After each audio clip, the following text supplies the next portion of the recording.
Going into round 6 of the Mitropa Cup, Austria held the lead with 10 points, 100% score. In joint second position, Germany and Slovakia with 7 points, so a bit of a gap opening up there. So it was essential that Slovakia and Germany could try to win their games to keep the pressure on Austria. So first of all, I'm going to look at a game from the Slovakia-Croatia match, and this was in fact the decisive game. Druska, representing Slovakia, has the white pieces. Jurica Srbis represents Croatia with the black pieces. Apologies if my pronunciation isn't as good as it could be. So we have a Benoni on the board.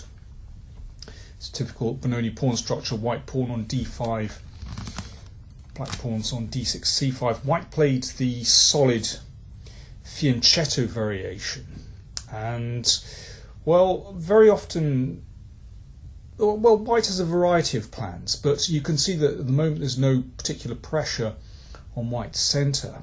Black has already advanced with g5. Now, that's a double-edged move, of course.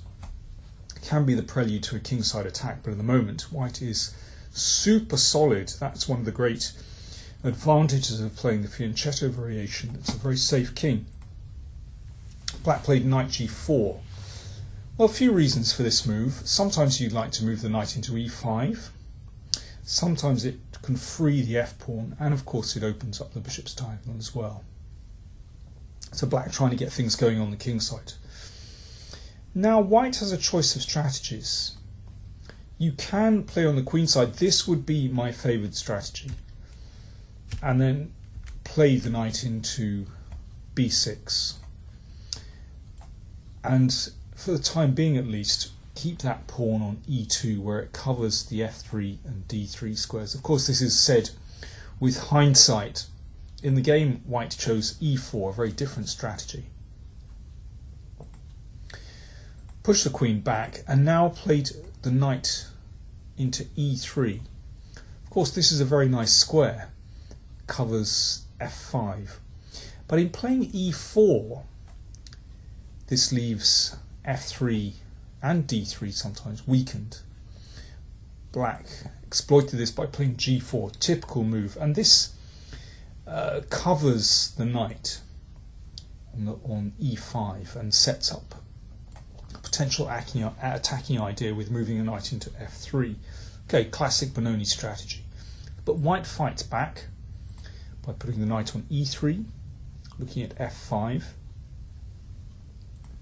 Queen g5, black building nicely, and now black doubles rooks on the e file. So things building up nicely. You can see all black's pieces look good, but of course this is a gamble because white can take the plunge, and did indeed take the plunge and took the pawn on b7. Bishop came back, and queen b6, looking at that weak pawn on d6. So the game has reached the critical moment. Either black is going to break through, or he's just going to be, well, he's crumbling basically.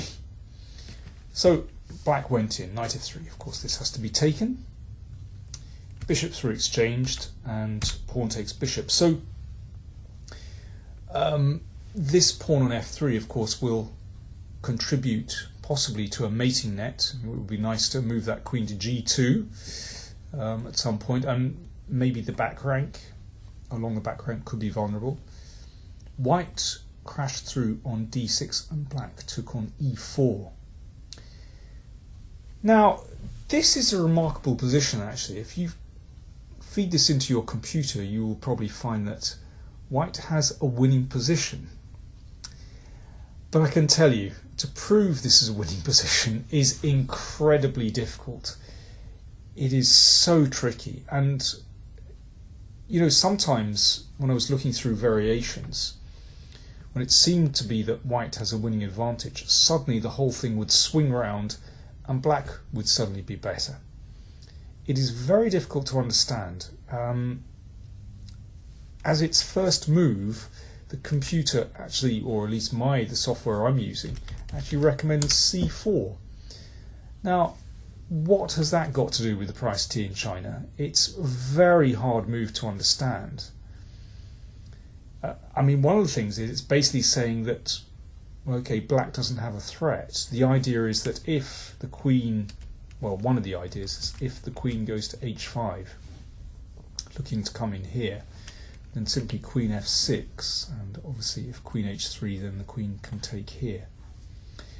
I mean, in a game, one would never find this move. In the game, actually, white played rook a b1, which looks entirely logical. In fact, white played this incredibly quickly. You know, one might want to play the rook down to b8, or possibly even to b6. I mean, putting the rook on an open file looks fine. But black played an excellent move now, queen f5, and possibly this was underestimated. Or simply overseen by white. Now, one idea is that if queen h6, which covers h3, but now rook takes knight, and we can see that the rook on b1 is very unfortunately placed. Rook takes rook impossible because of queen takes rook, and pawn takes allows f2 check, winning. So that is a distinct disadvantage of putting the rook on b1, but very hard to divine. So white played rook b2, which of course covers against the threat of rook takes knight. Then queen h3, the queen gets to its dream position, but the rook on b2 is at least covering so that rook takes knight can be met by pawn takes. And white played rook f1. I think by this stage it's probably lost. It's so difficult to defend, and now black came in. So threats are clear.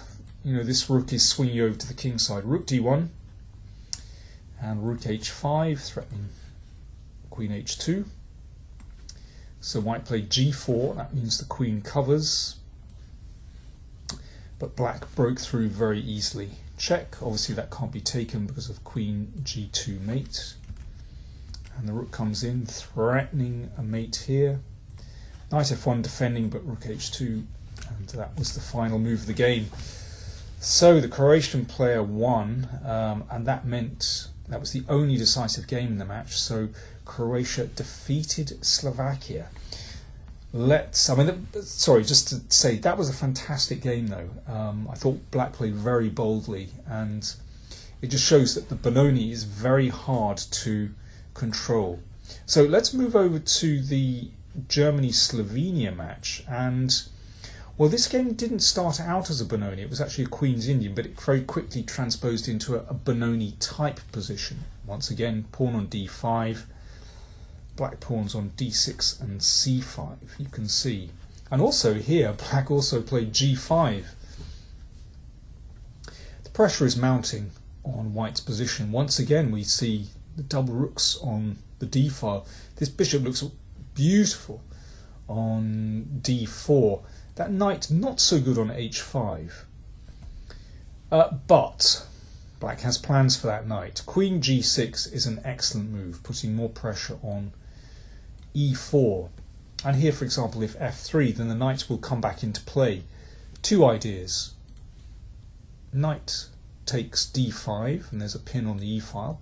Or, if the rook moves to the side, then black will play g5 to g4, undermining the support for the pawn on e4. So white played bishop f5. Now, this is a beautiful piece. And, well, I suppose black could deal with this by playing queen back to f6 and then knight g7, but somehow the pressure will have been lifted from white's position. But here, black took the plunge, and this is such a tempting sacrifice. Black gives up the queen and gets a rook and a knight for it, but you know, black's piece is so active here. But still not so clear.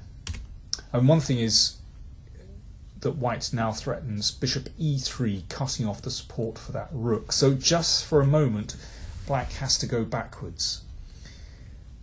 But, I mean, one of the things is when you sacrifice your queen in this way, it's very important to have a compact position and good posts for your minor pieces, and that's what black has here. This knight will soon spin round via f6 to the king side, and that bishop, as I pointed out earlier, is absolutely wonderful.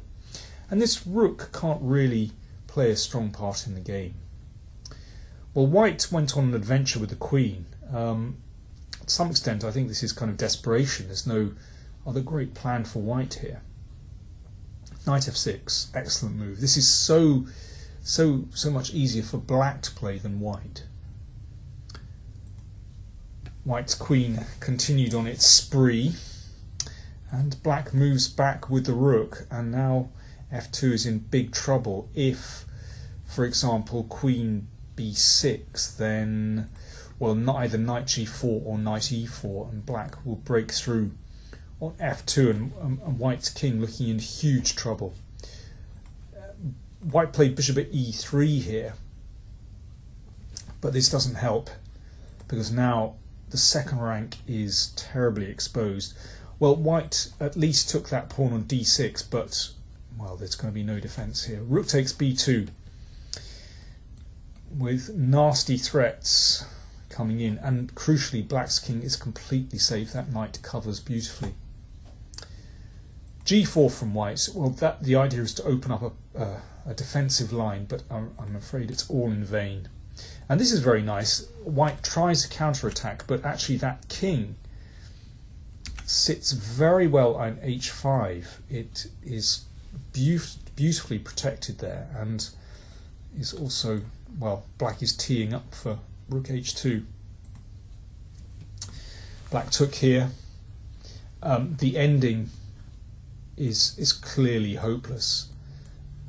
Black is too many pawns up. Well, but it's all in vain anyway now. And this is very nice. The king actually contributes to the attack, covering g3, so that black is now ready to play rook g3 check.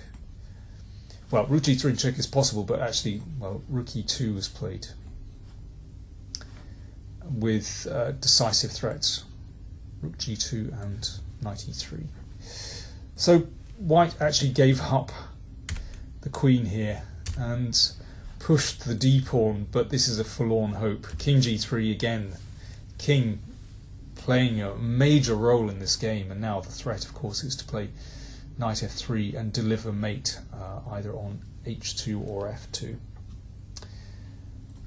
White had one last roll of the dice, but I'm afraid this was in vain.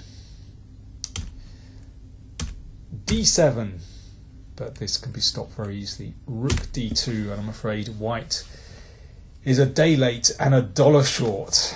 Here, white resigned. So that meant, well, okay, this match also ended 2.5, 1.5 in Slovenia's favour. Germany lost this match.